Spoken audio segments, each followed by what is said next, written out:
Trying to enjoy my wonderful birthday weekend coming up, as well as watch the opening ceremony of the Paralympics. And I have gotten like a numerous amount of texts of this situation. Breaking news: after 10 seasons, Taylor Decker has asked for his release from the Detroit Lions.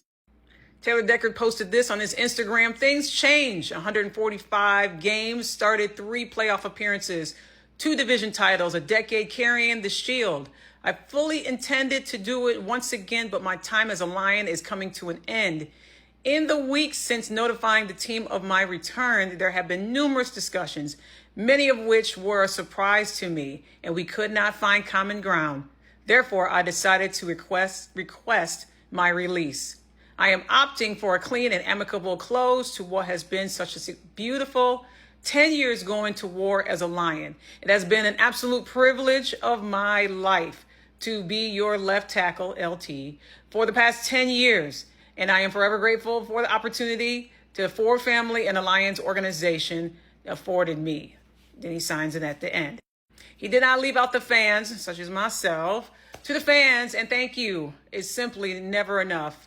You drive the game to the absolute pinnacle competition in our country, coming from Ohio to Michigan and being welcomed as a kid, but more importantly, being forged into a man in Detroit is a point of pride for me. And we were able to fight, scratch, and claw our way, outgun of the debts, and become one of the most feared franchises in the NFL. You were always and have been the most deserving fan base of all the recent success. All love, Taylor Decker. I get the point that this is a business and as such. And when the news came out there, I had to progress it because of the fact that there's so much going on, and what Brad Holmes and the Ford family, Dan Campbell, is trying to do is, it's been in the news during the season, after the season, is trying to rebuild this offensive line. Coach Campbell went on the record saying, as much as I love Dak, he has got some things that we are going to need some management.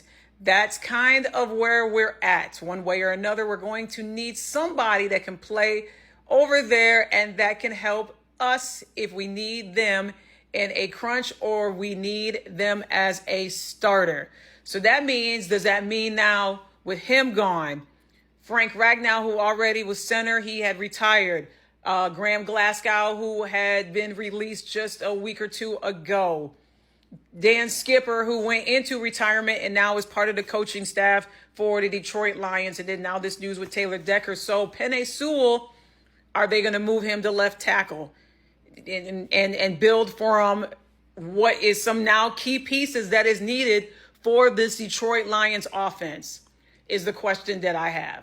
And also, to end this, there has been rumblings, murmurings, if you will, of possibly Taylor Decker, who is 32, by the way. People thinking he's in his late 30s. Friends, this is the only team he's been on since being drafted out of Ohio State. He's only 32 years old. So could it possibly be that he goes across the way, still stay in the NFC North, and goes to the Chicago Bears? I don't know. I don't know what team is going to want to pay him $21 million that was trying to get structured out and did not work out. Unfortunately, the last few seasons, he's had injuries. And so the Lions felt that they weren't not going to get that full benefit from him, even though he was hyped and excited to come back to the organization. The problem is, can he stay healthy for that full season? So with him being released from the Lions, that saves $11 million in cap space for the organization. So now what? Where does he go? And what does Brad Holmes need to do to make this offensive line what it was before all the injuries happened? But to put it back into perspective, they need somebody to protect Jared Goff. How's that going to happen? What key pieces are going to be needed? And are they going to pick smart in the draft coming up? Let's chat it up, y'all. Let me know what you think.